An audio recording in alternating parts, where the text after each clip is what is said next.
Hey, what's up, everybody? Today I'm going to talk about Acqua di Parma Colonia. A few days ago, I talked about the flanker to this. I talked about Acqua di Parma Essenza a few days ago. Today I'm talking about the original Acqua di Parma Colonia. This come out in 1916. Let me give you the notes real quick to this. Um, Acqua di Parma is an Italian niche house. It's come out in 1916.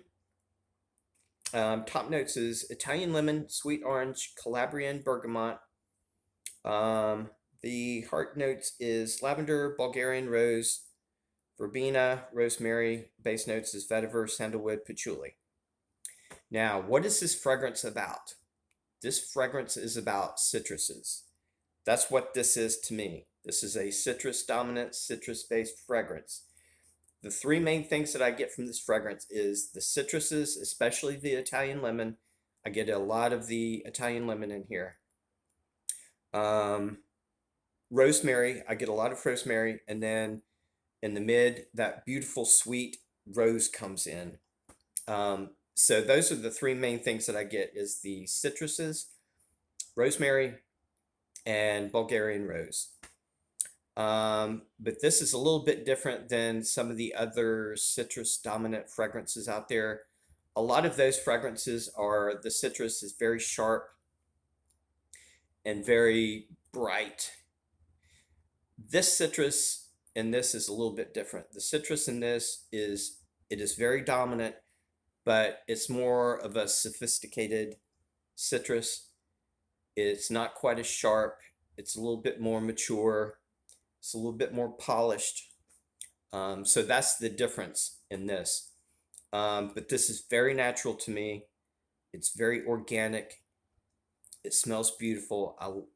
I think the blending is perfect. I think the combination of notes and how um, the citrus and then the rose and then the rosemary fit in with each other is just so elegant and so nice to me.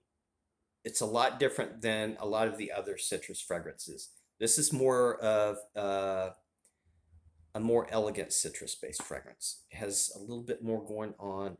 It actually develops quite well. Um, this is citrus all the way through from the very opening to all the way to the end of the dry down. But it does develop. The more towards the dry down, the more the sweet rose comes in, and it gets a little bit more sweet in the dry down, but it stays citrus all the way through, and it's very, very nice. Um, I think this would be me personally. I wear any fragrance anytime I want, anywhere I want to wear it. Sometimes I'll wear gourmands during the summertime. Sometimes I'll wear summer fragrance during the wintertime. I don't look at a fragrance and say I can only wear that during a certain season. I'm not like that. I wear any fragrance anytime I want to wear it, if it's cold or hot or whatever. Um, but I think the majority of people in the fragrance community would probably consider this more of a formal citrus-based fragrance for more of an evening or a night out than um, like a day on the beach because it's just so a little bit more mature than a lot of other citrus dominant fragrances. A little bit more polished. It smells a little bit more formal. It smells very expensive. It smells niche to me. It smells like high end niche to me. The way it's blended and the quality and everything. Um, I love this fragrance. I love it. But the difference is between this and Essenza is I think my personal opinion, I think what they did with Essenza is they wanted to come out with another flanker. They wanted to market it and advertise it as a more modern, more up-to-date version of this Colonia. And I understand why they did that for sales. And they were correct. They probably made a lot of money on some of these flankers. And a lot of flankers actually, I think, are better than the original. Everybody knows that. If you know me for a while and see my reviews, and you know that I like reformulations sometimes more than the original formulation.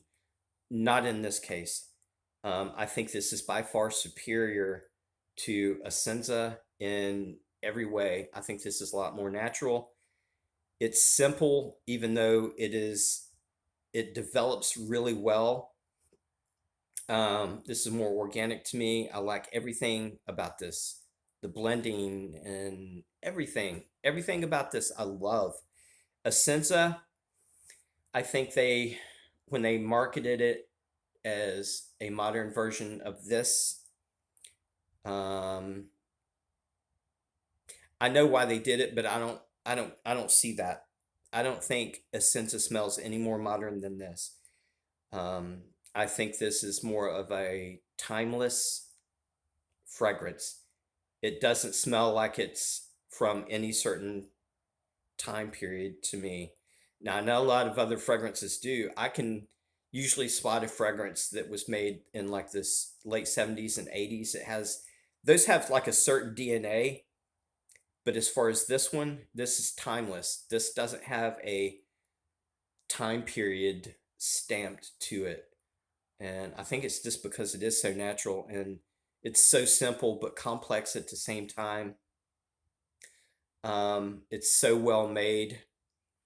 And I was thinking to myself last night, um, if they got 20 people together and blindfolded them and told them that they were going to smell a fragrance from 1916 and then a fragrance from, um, I can't remember when this was made, 2016, I think, or something like that. Which one is from 1916 and which one is the modern version?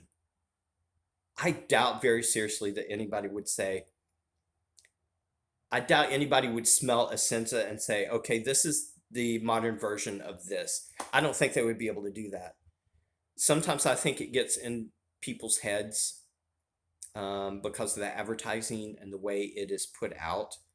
I think people get it in their head that it is more modern and it is an up-to-date version. And I get that. I really do. But when I do reviews and especially when I do reviews, I get everything out of my head. I get all the advertising out of my head. I get all the opinions from other people out of my head about the fragrance. I get everything out of my head and I just smell the fragrance and experience the fragrance. I don't think about anything else. And this doesn't smell older than Essenza, and Essenza doesn't smell any more modern than this. As a matter of fact, I like Essenza less than this. I think this is by far more superior in every way. The thing with the Essenza, when they changed the formulation around, for some reason, I think it was a big mistake. They took that beautiful rose and toned it down and brought up that patchouli note, which smells very synthetic to me. And then they added a bunch of neroli. I love neroli, but when they created Essenza, they put too much neroli in there as far as I'm concerned and just made it too soapy. And they took that rose away. And it's just like, why? Why did y'all do that? Well, I know why they did it because they wanted to come out with a flanker, but they wanted to change the formulation. And in my opinion, they screwed with perfection because I think this was perfect the way it was or the way it is now.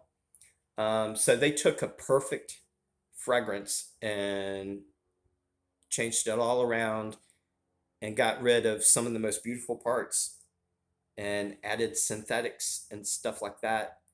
And if that is considered modern, well, I don't want modern. I want the original as far as this is concerned. I think this is way better. I love it so much more natural, better blending. Everything about this is better, in my opinion, than Essenza. Um, Maybe not the longevity. I think the longevity in Essenza is a little bit better. But this is actually pretty good for a citrus based fragrance and the way it's blended and everything. I think that some of the notes in here, like the rose, help it with longevity. But I'm getting a solid 6 hours from this, 6.5 hours, which is actually pretty good. But this is, to me, in my opinion, I think this is far superior than Essenza. So if you're interested, I will leave a link in the description on where you can get this. And I hope everybody gets their nose on this if you've never tried it. It is a little bit more on the expensive side because it is niche and it's very high quality. Um, but I think it's worth it as far as I'm concerned. But anyway, I will talk to you guys later, and I'll be back probably tomorrow to talk about another Acqua di Parma leather. Fancy. So stay tuned for that. All right. I love you guys, and I'll talk to y'all later.